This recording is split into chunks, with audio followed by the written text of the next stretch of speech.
There are no other leadership lessons which are in comparison than those which are learned on the front lines. The Royal Marines of UK Armed Forces know all too well this lesson. Military leaders are trained to think quickly, be decisive, and most importantly, the importance of taking care of their soldiers. All leadership traits which apply as much in service as out of service. Today, my guest, Roderic Yapp, and I discuss what the Royal Marines taught him of leadership, how his first bosses were great mentors, how subordinates can mentor a leader, what leadership lessons he learned from his deployments to Afghanistan and Libya, amongst many other topics. Ladies and gentlemen, welcome to the Moving Forward Leadership Podcast, episode 97, Lead Like a Royal Marine, with Roderic Yapp.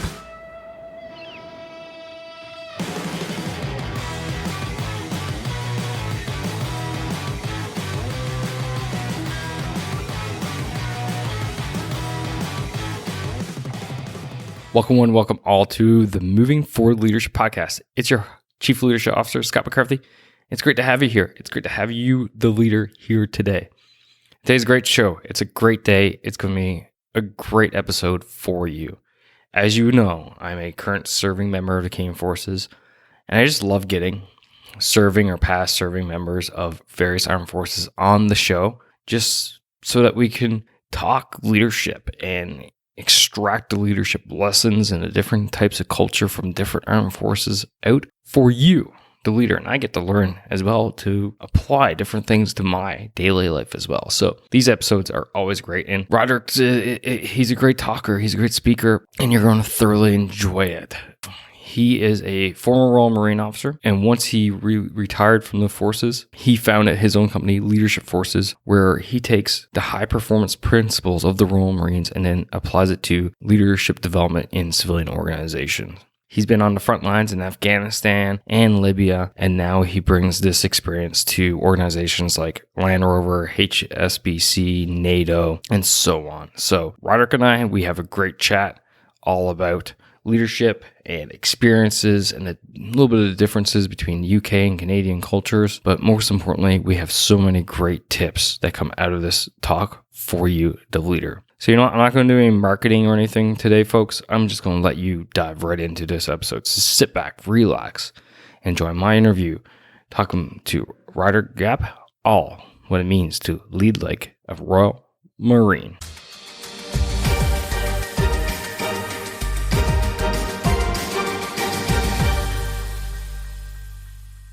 Roderic, welcome to the Moving Forward Leadership Podcast, man. It's great to have you here. Thank you very much. As I was talking during the preamble, we actually have a lot in common, and we'll dive more into that as the show goes on. But before we really get into nuts and bolts, let's just talk about your reasoning why you joined the Royal Marines in the first place. What was that drive that brought you to go down that route, Vice? Something normal. Sure. I remember there being a few kind of key moments in my life that made me think differently about my career. I grew up in Kent, which is just south of London. And I remember very vividly a girl sort of saying to me at school, we'll never lose touch because we'll all see each other on the commute on the way into London. And I remember having such an allergic reaction to that. I was like, oh, hell no, I don't want to do that.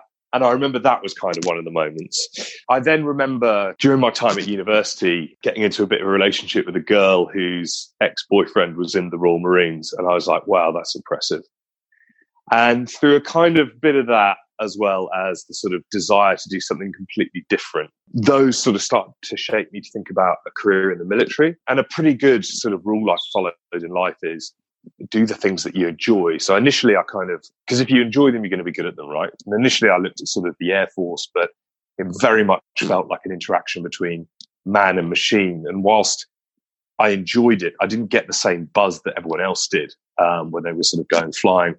I was more interested in the interaction between people, and I played water polo to a reasonable level at university. And that's really what I enjoyed doing, working with a group of people to achieve a common aim.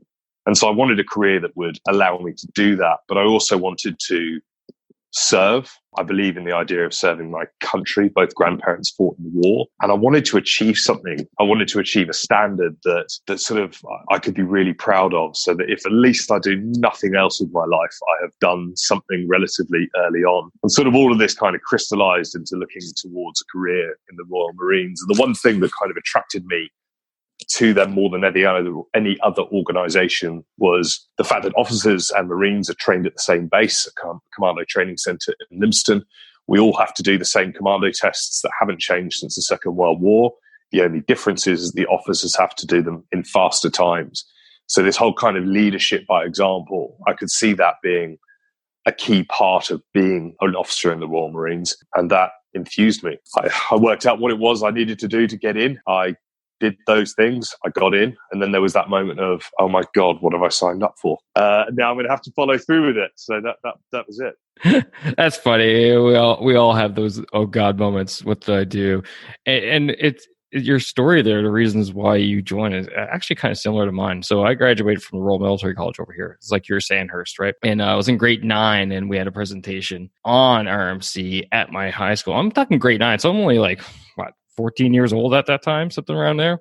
And I'm like, I want to do something different, so I'm going to go there, because everybody else would go to the local university or the local college, right? Kind of like your girlfriend saying on the bus to London, same type of scenario. I'm like, hell no, I'm going to go there and do that. And that's kind of basis of how I end up in the Canadian Army. So it's pretty funny. But on the topic of leadership, you signed up, you joined. What are some of the key aspects of leadership that the Royal Marines taught you? You hit to that one, which was that lead by example, which I think is super crucial as a leader. But if you could dive into that a little bit more, and as well a few others that you've learned through your time in the Marines? The leadership by example one was absolutely key. There were certain expectations of an officer in the Royal Marines. You didn't necessarily, for example, need to be the fittest guy in the troop, but you sort of certainly needed to be up there. And this is one of those things that was kind of drummed into us throughout my career, that you lead by example. It's not what you say, it's what you do that counts. And that, I think, is something that a lot of people don't really get. They think they can get away with shortcuts and sort of not adhering to the organizational values from time to time. And my grounding or my background in leadership has just proven to me that that's just not the case. So that lead by example, absolutely. The second one, and I remember it very, very vividly because my first company commander was really, really good at it. His basic philosophy was, your job is to look after the lads. You focus downwards. You look after your Marines. You make sure that they are well taken care of. Everything else will take care of itself above you. And I think that sort of focus on serving the people that you lead is really, really important, rather than sort of looking up to sort of look at, how do I impress the boss, or how do I impress someone that's likely to be a future general in order to sort of advance and progress my career. And I've seen this done quite well in the sort of civilian world. I've seen this done when people, when things go wrong and the leader sort of takes a step and goes, look, this was my fault. Even when they know that it probably wasn't, they take ownership and go, look, this was my fault. I failed to communicate. I failed to manage something. I have failed to have the appropriate conversations with an individual in my team. Ultimately, it's down to me. And when there are successes, they tend to push those down to the people and say, look, actually, the successes of this team have delivered. It's been them that's done it. It's been them that's achieved it. Not so much me. These guys have done all the hard work. And what I find in lots of organizations that don't have that sort of same understanding of leadership from sort of top to bottom is that those things are reversed. So the failures are passed on to the team. That wasn't my fault as the leader. That was their fault. They didn't do it properly. And then when there are successes, well, that's all down to my leadership. And I think very few people understand how damaging that is to an organization and the relationships within it. So lead by example, there's that whole concept of sort of to lead. I would argue that those are the sort of strongest ones. I think this idea of building strong relationships was one of those things, again, that, only since I left the military, I just thought, oh, hang on a sec, not everyone does that. One of my bosses, again, an early one, said, look, you need to spend time getting to know the guys, okay? Those sort of moments where you're on the ranges, for example, and you're waiting for a detail to go through and shoot. Find out about them, find out what they like doing, whether they want to be a sort of future general, or whether they want to do a few years, get a trade, and then get outside and go and do something else. What are their strengths? What do they think their weaknesses are? What do they spend their money on? Where do they go on the weekends? Have they got children? Have they got a family? All of these kind of things. And he said to me, the answers, whilst they're important, aren't the kind of key thing. The key thing is that you're asking and you're demonstrating an interest in them, because you don't get to decide, whether you're or not you're a good leader. You don't get to decide that. Only they do. And they'll only invest in you and they'll only trust you if you demonstrate an interest in them. So that was kind of a really sort of key point. Get to know your people, okay? Get to know your men was a really kind of key thing. Those are probably the sort of big three that kind of spring to mind. I'm sure that there'll be others that will come out as we continue our conversation. Yeah, no doubt. No, I probably would definitely agree with you. They're probably the cornerstone ones, right? Leading by example, that's that whole credibility piece, getting to know your people and taking care of their welfare, right? That's what you're there for. I used to always say when I was a squadron commander, company commander, however you want to call it, the troops were the reason for our success. I was the reason for the failure. And it's kind of that mentality, you know? Yeah, if the team fails, it's because I forgot or I failed to do something and enable them to achieve the mission. But they're the reason that goes out and does it for me on my behalf. A lot of great tidbits in there.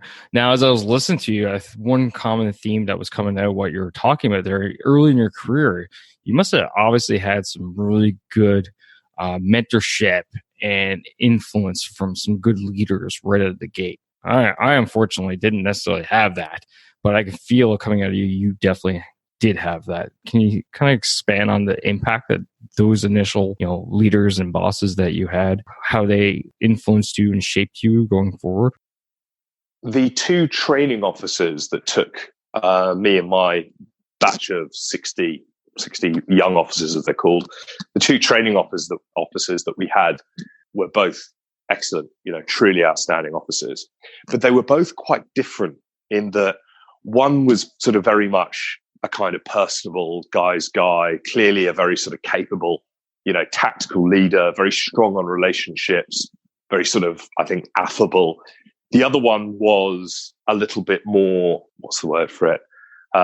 Whilst he had the personal connection, it definitely wasn't, clearly you could tell it wasn't something that was a strength of his, but he was exceptionally bright. He was very detail orientated. He had incredibly high standards. And these early two examples helped me to understand that, there is no such thing as kind of the perfect leader. There isn't a sort of one size fits all. It doesn't matter if you are sort of particularly academic or you're really, really good with people. Obviously that helps. Everyone can find their own sort of leadership style and kind of live within that. I'd argue that my sort of first company commander was particularly hard on me and the other troop commanders. I don't think he'd have any qualms about admitting that. But in terms of my development over the course of my time underneath him and sort of, working towards our deployment to Afghanistan in 2007, I was a completely different person. I have never developed anywhere near that pace in my sort of 12 months other than working for that individual, because he was very, very exacting in his standards. And it quickly made me realize that, hang on a sec, my standards aren't good enough for some of this stuff. And as I sort of went through a series of kind of feedback loops, by the time I left, I was in a completely different place simply because of his insistence on having those high standards and being sort of truly exemplary. And lastly, if any of them are listening, this will probably be a bit embarrassing, but there were quite a number of the guys I went through training with who really sort of inspired me, who I was just like totally blown away with either how easy they had found things or how professional they were. Some of them had got a sort of bit of military service behind them, or some of them sort of took to it like a kind of duck to water. And I sort of had in the back of my mind, whilst I certainly wasn't a particularly strong officer in training, I kind of had in the back of my mind, well, look, these guys can do it. What is it about them that makes them good? What is it that they're doing that's kind of different to me? And when I sort of look back at, some of those examples, and, a few of these guys are now in sort of special forces, one of the things they did was that they were particularly efficient at getting themselves sorted out in the evening, and they were getting into bed at sort of 9:30 at night, getting sort of, 10 hours sleep, which is obviously a key thing as part of your recovery. And I was probably, faffing around, doing all kinds of bits and pieces. And for whatever reason, it used to take much, much longer. So, just little things like that, sacrificing my sleep can't help me out at all at training. But, for the ones that did well, they sort of got themselves sorted out. They got on with it and they got their heads down. So it really was at kind of peer level as much as it was at a sort of senior level. And I haven't even sort of begun to talk about, some of the sergeants that had an impact on me, in rank junior to me, but in reality, in authority and in sort of positional respect, far higher, through a career of having been there and done it. And I really did take on board, the lessons I was taught by my troop sergeants. I had an outstanding troop sergeant as the sort of first one. Couldn't have asked for a better mentor for that time in my life. That's actually a really great segue. I wasn't even planning to go this way, but let's go this way because I had a very similar experience in that sergeants and we call them warrant officers over here mentoring me. And I don't think that's something that necessarily happens in business world or, civilian world where people actually get actively mentored by technically their subordinates. So why don't we go down that route and you talk a bit about that experience? Because I think that's a huge lesson that people can learn out there. Yeah, absolutely. I mean, the sort of basic tenet of it is that you have a relatively young officer who has demonstrated leadership potential. And the idea is that the sergeant and to some extent the corporals as well mold this individual as a troop commander to help them understand and sort of leverage their experience in order to make better decisions. And to be honest, I've never come across an organization that kind of has anything like the sort of same relationship, the sort of two-tier, the kind of two-tier sort of approach. It works unbelievably well. I've worked in a number of organizations with some ex-military people. I used to work for a company in the nuclear sector in the UK. And one of the guys I was there with was an ex-military guy from the British Army he was in at about the same time as I was. And he said to me once, he was like, "This place just needs an RSM, doesn't it?" And I was like, "What do you mean by that?" And he was like, "It just needs someone to walk around and demand higher standards of everything in here and to ask questions of people. Why is that like that?" That sort of ear to the CO, someone that sort of, kind of has their ear to the ground. They sort of created a role that was sort of similar to that in a kind of chief of staff, but it wasn't quite the sort of same thing. That position of sort of RSM, unbelievably value. And it just kind of works all the way through. People in the civilian sector can't really get their heads around that because they sort of think it's all about rank. I mean, I was having a coaching conversation with someone about a week ago, and they're like, what do you mean you don't just tell people what to do? I'm like, well, if I told you to assault that position that's engaging you and it was a particularly stupid thing to do, would you do it? No, of course you wouldn't. And neither would a Marine. They do stuff on the basis of trust, and trust is something that you earn. So my view in the military is, if you ever have to fall back on your positional authority, if you ever have to remind someone that it's an order you're delivering, you have failed spectacularly earlier on in the conversation or the relationship. So it's a really funny one. It's quite hard to sort of explain how that whole thing works to people on the outside. It certainly is. I've been asked to explain the military hierarchical structure, and I can't fully explain it so people understand of how it works. And the best thing I could come up with was that one scene from the movie We Were Soldiers with Mel Gibson, where he introduces, I believe, like the gunny sergeant or whatever it's called in the US. And he's like, "You see this guy? This is my guy. No one touches this guy." Despite the fact there's captains and lieutenants who all technically outrank this guy, they know that no one touches him except for the CO because he's that person, the CO's right-hand man that has his ear to the ground, to, looking after to take care of the troops and all this stuff. And I've never found that anywhere else, just like you. And yeah, it's just funny that story about the organization just needs the RSM. I actually had to step away from the mic because I was laughing so hard. I didn't want to take over the conversation. And that's it. I mean, I love that movie. And there are sort of various lessons I kind of used in there, in relation to, leadership. There's a moment when Mel Gibson's, telling his guys to calm down. And the way he even says it, encourages them to calm down. If they can't understand you, they're not going to be able to help you solve the problem. And I was only thinking about that last night because I'm away from home at the moment. My wife called me in a bit of an issue. She managed to pull the tap apart in the bathroom, and she was getting, she had the kids there. It's probably a massively stressful situation, and there was a moment where I didn't have to say it, but I was just, trying to sort of calm her down through my language, being really clear. It was like It's like getting back on the net when you're in a sort of firefight and you're trying to call in mortars, slowing it all down, being very, very clear and precise with your language, because it's important, right? So I'll often use, I'll use, We Were Soldiers or Band of Brothers to talk about kind of leadership lessons, but, just trying to sort of pull some of those things out because it works, frankly. No, it definitely does, and I often talk about that as well. I refer to it as a condor moment. Everything's going crazy. Just take a moment, breathe. Essentially, smoke. The amount of time it would take to smoke a cigar, calm down, and be that calming force for everybody. Because if not, it's just going to be chaos, and chaos will just lead to destruction. You've been through the Marines, and most importantly, lo and behold, more parallels between you and I. You've deployed multiple times. Once to Afghanistan in 2007. I was there in 2010 in Kandahar province. And you deployed Libya in evacuation operations. And I was actually on the Canadian evacuation operations team, but from 14 to 16. So what are some of the leadership lessons you've learned from those deployments in those hostile zones for the audience? During my time in Afghanistan, the Taliban was still very much shooting at us. This was not an IED war yet, but it was starting to go that way.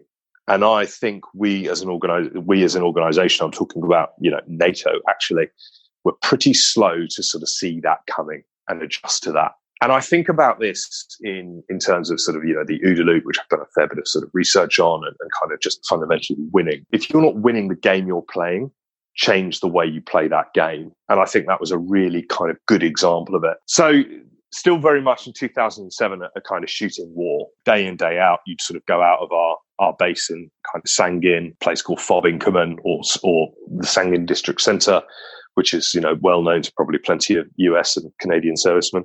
Head out the sort of gate and day in, day out, you are expecting to either find an IED or to get engaged by the Taliban. I start to think about, okay, so how do I prepare myself to be able to do this job day in and day out? How do I mentally prepare for this kind of pressure?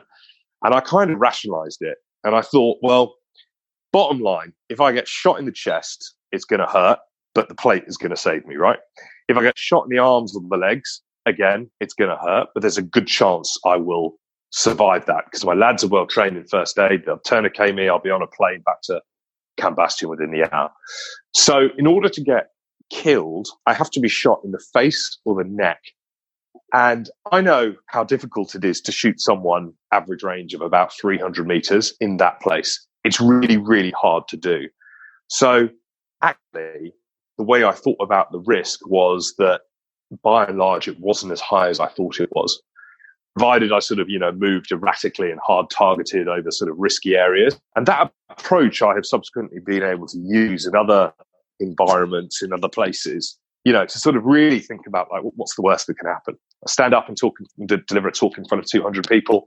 I drop the ball. I forget what it is I'm going to say. How am I going to mitigate against that happening? So although I never kind of use it every time I'll go up and for a presentation in front of a large group of people, certainly the day before, I've just gone through each of the slides and been like, what are my key messages? Nothing is ever written down. It's just, what are the key messages? And I normally have like one or two words on a sort of post-it note for each slide that I can just glance down at. I know that every time, if that ever happens, I can sort of catch myself. So definitely these kind of like lessons of sort of, mental preparation and how you think about the problems you face, how you think about your challenges, generally speaking, dictates the outcome. So does that kind of answer your question? No, for sure. Absolutely. Yeah.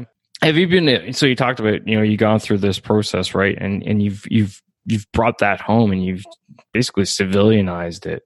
So have you seen success now in the organizations that you've been mentoring and coaching in implementing this type of ideology with them? And what have some of those successes been? So what I basically talked about there, or what I explained was a mental model, a mental model that worked for me for a firefight. So I started to sort of dig into these things, mental models to understand kind of what they were in a bit more detail. That I came across the Farnham Street blog. You might be familiar with it, but it's a sort of really, really kind of useful resource, especially their kind of work on mental models.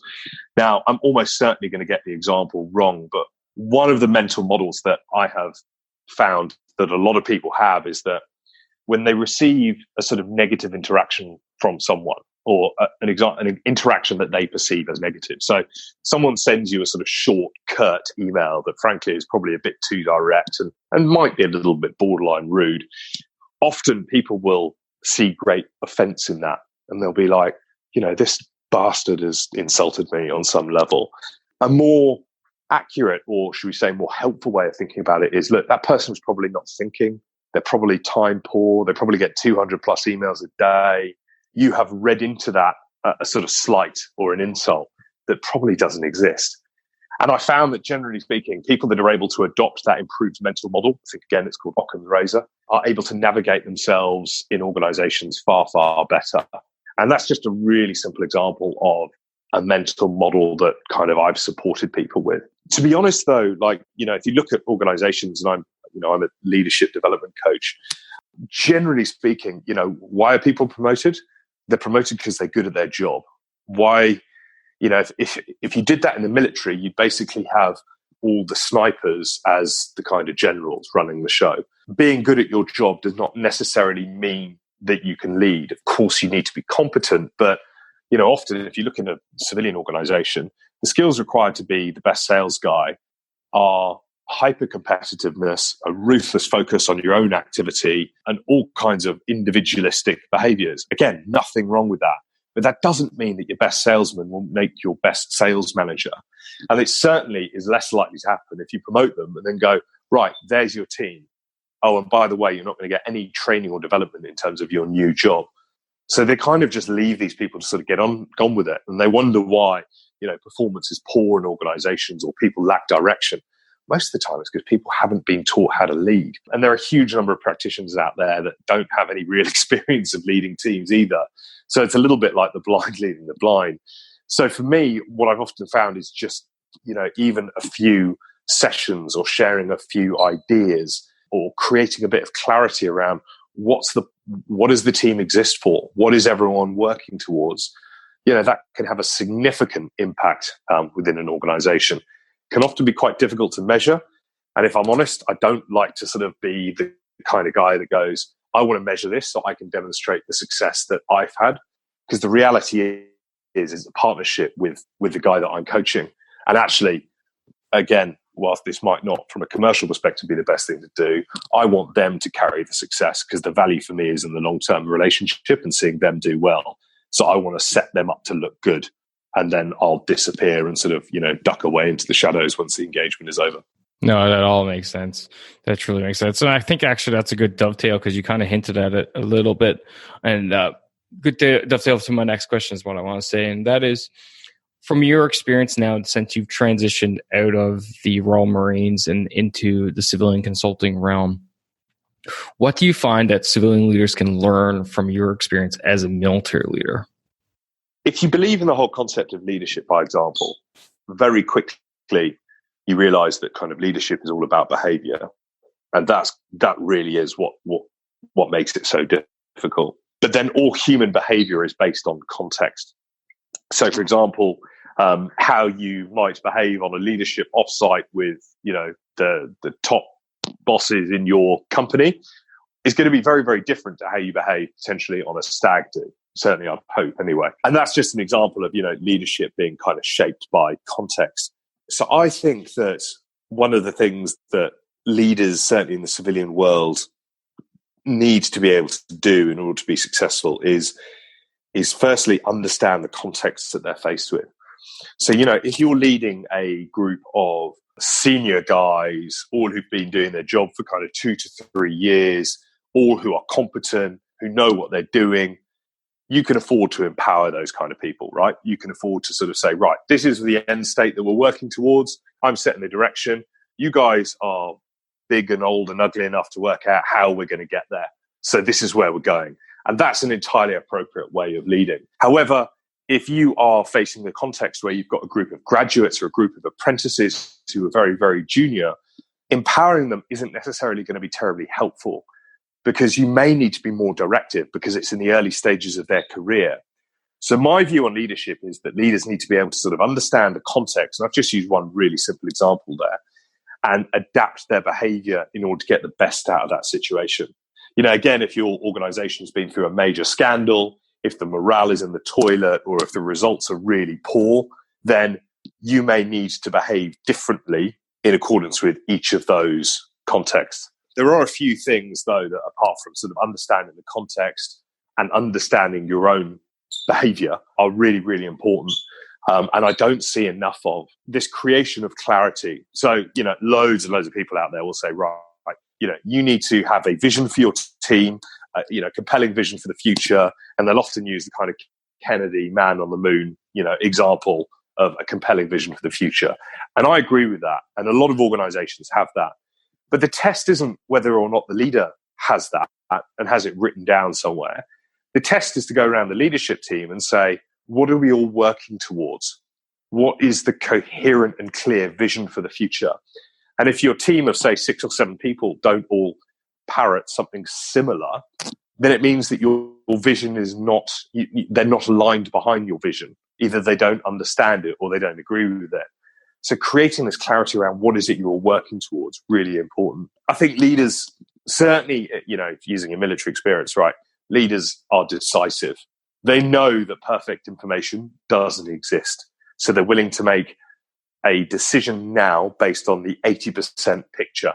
And I find so often in organizations, people are trying to go back and get more data, more information, and it just doesn't exist. Or if it does exist, what is it that you do need to get hold of? When are you going to get hold of it?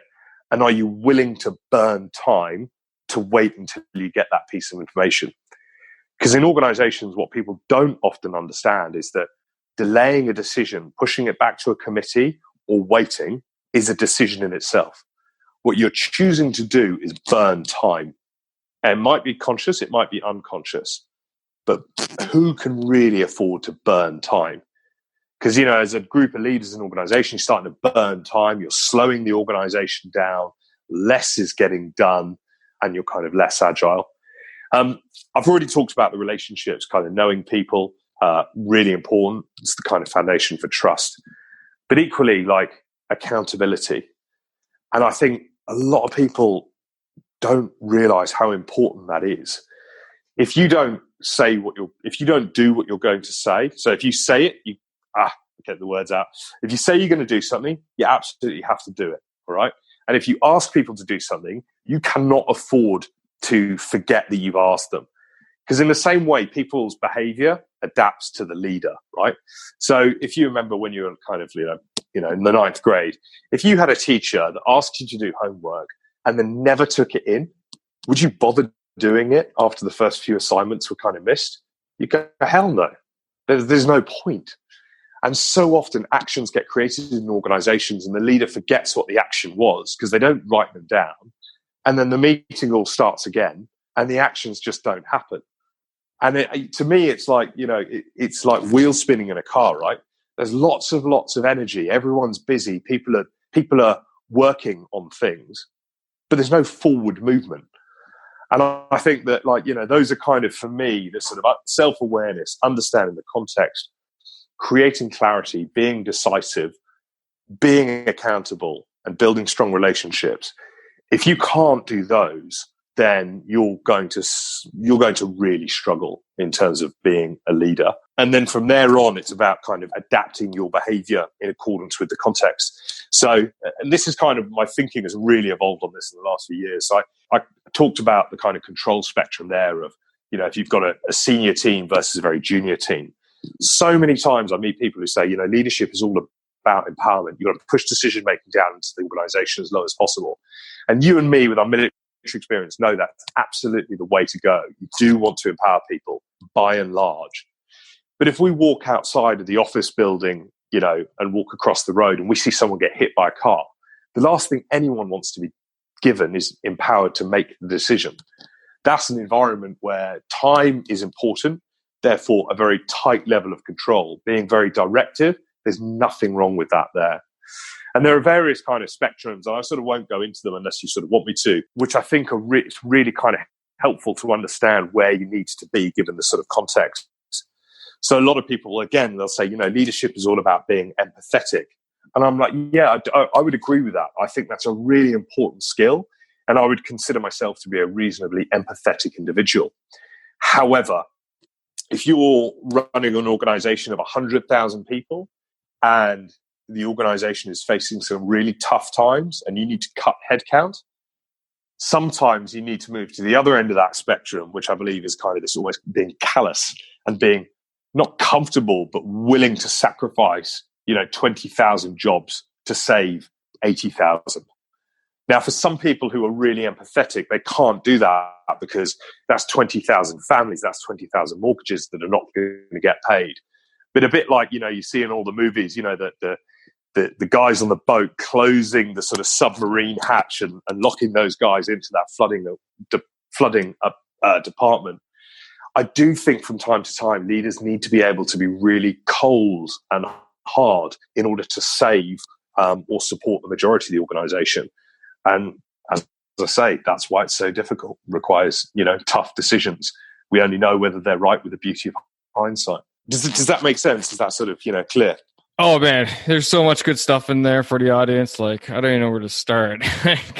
But I definitely like the spectrum thing that you discussed, because I actually did a full solo podcast episode 74 for the listener there.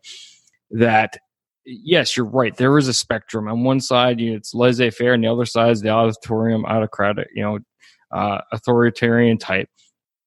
And I often get, when I do coaching, the question, which you probably get too, is like, what's the best leadership style?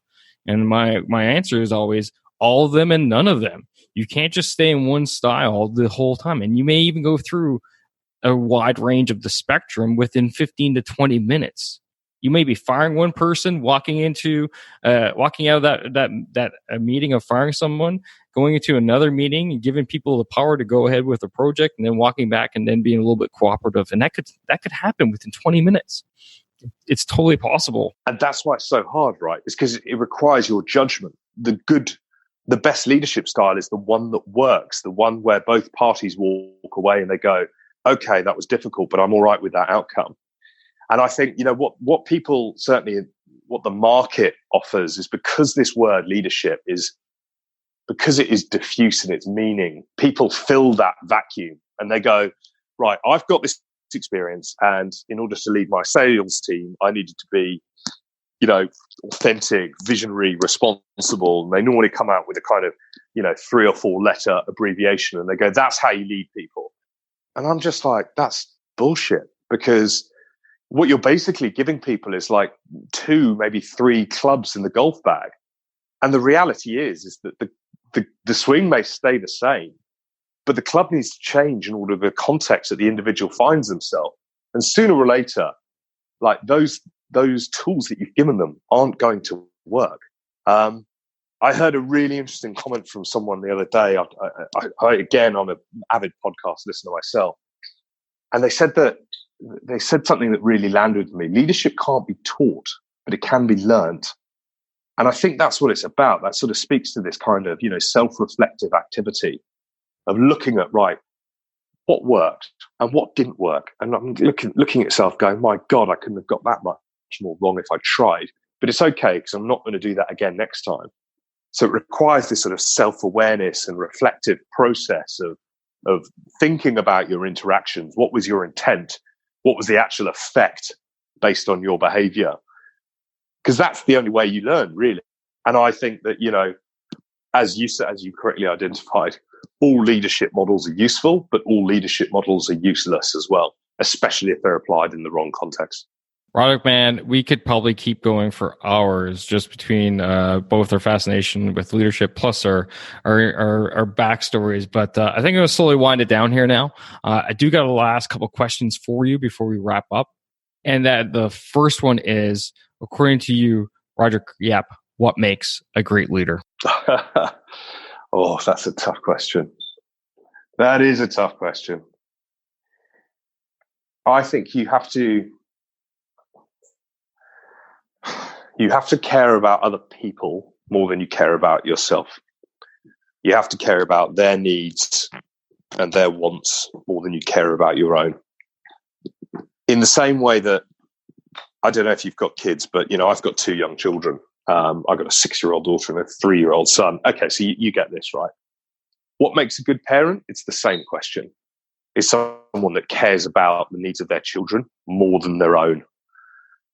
And it's not as black and white as that, because from time to time you need to look after yourself in order to look after them. But fundamentally, if that's where you're coming from, and if you're concerned about being a better leader in the same way that if you're concerned about being a better parent, you probably are one, provided you're sort of, working on improving yourself and developing yourself. So that's kind of how I'd answer it. Someone that is willing to put the needs of other people before their own. Awesome. Love it. Absolutely love it. Couldn't agree more, especially as a parent of a 4 and 1 year old. So yeah. Final thing is, how can people follow you? How can they find you, reach you? Feel free to give yourself a shameless plug. I know you got a website and all that jazz, but yeah. Leadershipforces.com is my website. I write regularly, perhaps not as regularly as I should, but I'm also really open to people connecting with me on LinkedIn. Don't need to put a personalized message. I'm not that sensitive. If you ask, I will happily say yes to being connected. And if there's anything that you'd like to ask or, questions, feel free to sort of fire them over to me. I do speeches, I do coaching, I do workshops, I do leadership development programs, anything to do with developing the soft skills of people and helping leaders to improve their performance. That's kind of what I work on. Awesome. Audience, as always, it's easy for you guys. movingforwardleadership.com/9797. And all the links are going to be in the show notes. All right, again, man, thanks for taking time out of your busy schedule. I know you're traveling right now, but definitely truly appreciate it. I know the audience definitely got a lot out of what you had to say today. So thanks again. And from one service member to a former owner, and thanks for serving. You Brits are awesome. Served next to you guys in Afghanistan and all the time in the world for you. No worries. Thanks very much, Scott. Great to talk to you. Yeah, absolutely. Take care, eh?